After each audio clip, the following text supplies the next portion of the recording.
Do you ever get that overwhelming fear and dread at the thought of having to go out to some meeting or a social event where you might have to talk to people you don't know, or worse still, try and make small talk?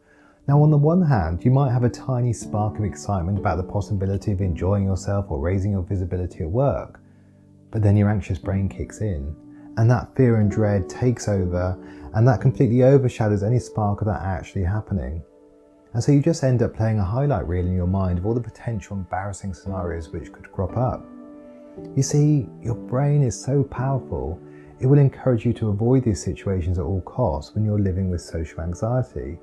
And when you do avoid them, you feel better as your mind and body calms down. So in this video, I'm going to be sharing the secret that will help you little by little, step by step, to quieten that anxious response, shift your thinking, and start proving to your brain that it is okay to take part so you can start to feel more confident and free to live life again.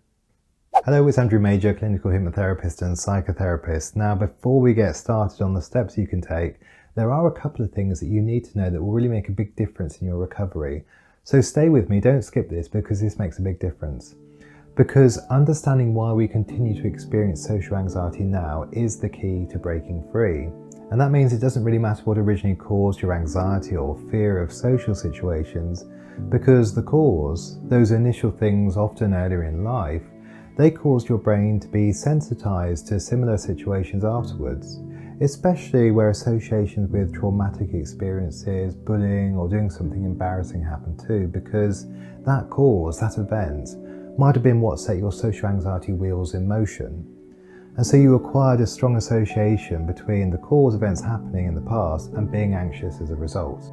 And after that, just being in those situations again, or perhaps even just thinking about those situations, automatically triggers your anxiety response. So that connection between that situation happening and your anxiety response was established. And because this connection was automatic and seemingly beyond your control, you probably did all you could to avoid putting yourself in that situation again. And your avoidance was rewarded because it saved you from re-experiencing your anxiety.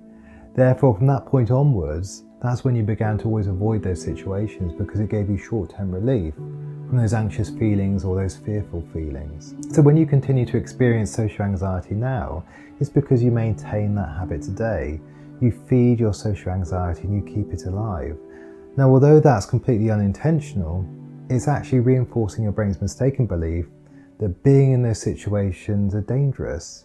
And so it does all it can to encourage you to keep doing those things which helps you out in the short term, avoidance. So in simple terms, it doesn't matter what caused your social anxiety in the past, it's how you choose to think and act today which keeps your social anxiety growing stronger or weaker. Now, the good news is, if you're willing to do something about it and you want to experience life differently, you want to feel better out yourself, perhaps you want to speak up and you want to be heard, then you can definitely do it. You just need to teach your brain that social anxiety, those social situations, are not dangerous in a gradual way. And this will help you shift your focus and do more things differently, building your confidence as you gradually challenge yourself. Because as you do that, you experience neuroplasticity, and that's your brain's amazing ability to change. So when you gradually challenge yourself, you face things without harmful consequences, the brain begins to rewire itself, creating new neural pathways, connecting the areas responsible for fear and anxiety to regions associated with rational thinking and emotional regulation. And that drives lasting changes in your brain, building your self-esteem as you take the next step. So how do you do it? Well, you need to build up slowly and surely. So begin with the small things, expose yourself gradually to these things, and that will help build your courage and your strength. So the point here really is to start with something only mildly fearful, and once you feel comfortable, you will then feel able to move on to the next challenge. So that means that first step can soon grow to the next and so on. So let's look at some examples now. So perhaps we begin by asking somebody you don't know for the time. Maybe you give somebody a compliment. Maybe you buy something and return it to a store, so you have to talk to the cashier. Perhaps you can make small talk with somebody or comment on the weather. Great first steps. But then learn to keep the conversation going. So challenge yourself for a few minutes to keep that going, perhaps by making some small talk with somebody, but keeping that conversation going by asking them some questions, or perhaps even change the subject. Perhaps you feel more confident then to initiate a conversation with a colleague at work, ask them about their weekend. That then grows into, as you challenge yourself to joining a conversation during work break or a social event, for example, just join a conversation so you can begin by listening to what's being talked about. Begin to make eye contact with one or two people in that group, wait for a break in the conversation and join in. And as you continue to feel even more confident, you might join a group event. You maybe accept an invitation to a party or a social event, or perhaps even go to lunch with several co-workers. Look for opportunities to join in with a group of people in a social setting. And if you can't find any opportunities, you can make your own by inviting several people to go out for lunch, or maybe have several neighbours walk with you after dinner. It continues to grow stronger and stronger. That then perhaps leads to throwing a party, inviting a few friends to your home for a get-together. It doesn't need to be a big party, but just a few people will help you get used to that idea of entertaining. So you can see how each step builds your confidence in your abilities and your strengths, reinforcing those positive changes in your brain. And I'm sure your steps will be different based on your particular situation, but the process is most effective when it's based around your fears. Now remember, for this to work, you need to go slowly, and you can stay at one step for as long as you need to feel comfortable, but don't drag out that time between steps because you're afraid to move on to the next.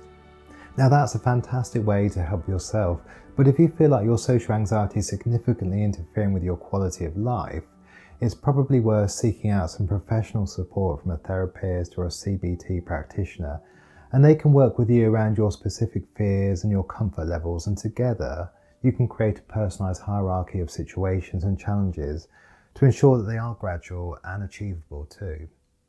And one of the best things you can do with this, just generally whether you're working alone or whether you're working with a therapist, is really learning to relax and reduce your anxiety levels too. Because when it comes to challenging yourself, even at that very first small step, reducing your stress and anxiety, feeling calmer, helps you enter those situations in a more relaxed state of mind too. And that means that you can confront social anxiety directly and allow your anxiety to rise and then subside whilst in that situation.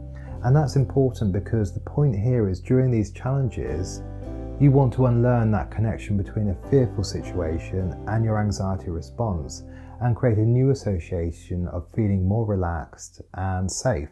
And one of the key things that I explain to my clients is that anxiety is created by negative thinking. That's why some people worry about doing one thing and end up feeling afraid, while others, who don't give it a second thought, just take it in their stride and just continue to focus outwardly. And you can teach yourself to control your worries and therefore reduce your amount of anxiety that you feel, and that will give you more intellectual control and the ability to feel more rational about the small steps and challenges that you need to succeed. So learning to break the cycle of negative thinking can make a real big difference to your ability to cope and succeed in any situation. So how do you do that? Well, you simply start by noticing these negative thoughts and any recurring patterns such as self-criticism or self-doubt, and then challenge them. Are they really true?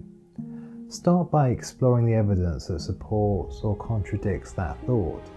So for example, instead of saying to yourself, "No, I can't contribute, I can't give my idea, what will everyone think of me?" Remind yourself of a time when you did make a suggestion and where it went well. Interrupt that negative thought and reframe your response now. And the more you get into the habit of doing this, you're retraining your brain to respond in that way every time you have a negative thought. And that helps reduce your anxiety levels too, allowing you to strengthen your rational responses in every situation. Now, to really improve your chances of success here, you can use your brain's amazing ability to adapt and change to your advantage. You see, our brains don't really know the difference between imagination and reality. So when we replay a situation over and over in our minds, it becomes real for us, becomes real for our brain, and that's enough to rewire and create new connections. So if we can imagine behaving the way that we want to be, then guess what? Our brain networks begin to change. And so learning to mentally rehearse each challenge or situation that you're facing can really make a big difference and help you succeed. And everything you need to do that's in this video here. So make sure that you watch that next, and I look forward to seeing you there.